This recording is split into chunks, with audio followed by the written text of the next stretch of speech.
हिंदू धर्मात भगवान दत्तात्रय यांना ब्रह्मा, विष्णू आणि शिव या 3 त्रिमूर्तीचे रूप मानले जाते. आज भगवान दत्तात्रय यांची जयंती आहे. पौराणिक मान्यतानुसार भगवान दत्तात्रय विष्णूचा 6वा अवतार मानला जातो.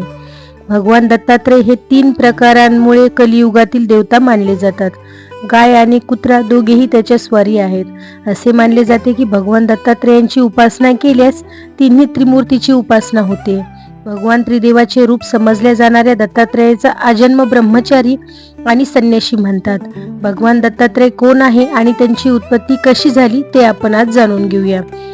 दत्तात्रय देवतांना त्रिदेव स्वरूप का मानले जाते त्यामागे एक अतिशय रंजक कथा आहे. एकदा माता पार्वती, लक्ष्मी आणि सरस्वती यांना त्यांच्या स्त्रीत्वाचा फार गर्व वाटला. त्यांचा हा अहंकार नाहीसा करण्यासाठी देवाने लीला केली. या लीलेनुसार नारदजी एके दिवशी या तिघांकडे आले आणि तिघांनाही सांगितले की ऋषी अत्री यांची पत्नी अनुसयासमोर तुमचे स्त्रीत्व काहीच नाही. मग तिन्ही बायकांनी आपल्या नवऱ्यांना ही गोष्ट सांगितली आणि म्हणाली की तुम्ही तिघेही जाऊन अनुसयाच्या स्त्रीत्वाची परीक्षा घ्या.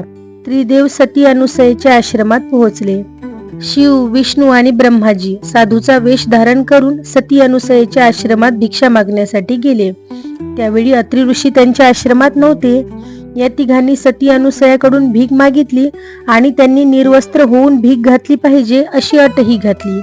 हे ऐकून सती अनुसयाला धक्का बसला, परंतु साधूंचा अपमान होऊ नये या भीतीने तिने आपल्या पतीचे स्मरण करून सती धर्माची शपथ घेतली. ते म्हणाले की जर माझा सती धर्म खरा असेल तर तिन्ही मुले 6 महिन्यांची बाळ होतील. अनुसयेने विचार केल्याप्रमाणे तसेच घडले. तिन्ही देवता 6 महिन्यांचे बाळ बनले आणि सती अनुसयेला त्यांना माता म्हणून दूध पाजले. पार्वती, सरस्वती आणि लक्ष्मी यांना काळजी वाटली. जेव्हा पती परत आले नाही तिन्ही बायकांना काळजी वाटून लागली. तेवढ्यात नारदजी आले आणि त्यांनी सर्व गोष्ट सांगितली. मग तिन्ही देवी सती अनुसयेकडे गेल्या आणि त्यांनी क्षमा मागितली आणि आपल्या पतीला परत मागितले. अनुसयाने तिन्ही देवता पुन्हा तिच्या रूपात बदलले. अनुसयेच्या सती धर्मामुळे संतुष्ट होऊन त्रिदेवाने त्यांना एक आशीर्वाद दिला की आम्ही तिघे तुझ्या पोटी जन्म घेऊ.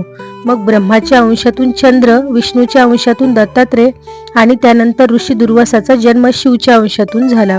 पौराणिक मान्यतेनुसार भगवान दत्तात्रय यांना तिन्ही देवतांचे रूप मानले जाते. पुराणात त्यानुसार त्यांचे स्वरूप 3 चेहऱ्याचा, 6 हाताचा, त्रिदेवमय मानले जाते. फोटो त्यांच्या मागे 1 गाय आणि 4 कुत्री दिसत आहे. पुराणात अशी मान्यता आहे की दत्तात्रय भगवान गंगा स्नानासाठी आले होते, म्हणून गंगाच्या काठावर दत्तपादुकाची पूजा केली जाते. भगवान दत्तात्रय यांची जयंती महाराष्ट्रात मोठ्या थाटामाटात साजरी केली जाते. येथे त्यांची गुरु म्हणून पूजा केली जाते. भगवान दत्तात्रय यांनी 24 गुरूंकडून शिक्षण घेतले असे म्हणतात. दत्तात्रय जयंती हिंदू पंचांगानुसार मार्गशीर्ष महिन्याच्या पौर्णिमेला साजरी केली जाते. असे मानले जाते की भगवान दत्तात्रयांचा जन्म सती अनुसयेच्या गर्भापासून याच दिवशी झाला होता. त्यांचा जन्म प्रदोष काळात झाला होता, म्हणून त्यांचा वाढदिवस दुपारनंतरच साजरा केला जातो. कर्नाटक, महाराष्ट्र, आंध्र प्रदेश आणि गुजरातमध्ये त्यांची सर्वाधिक पूजा केली जाते.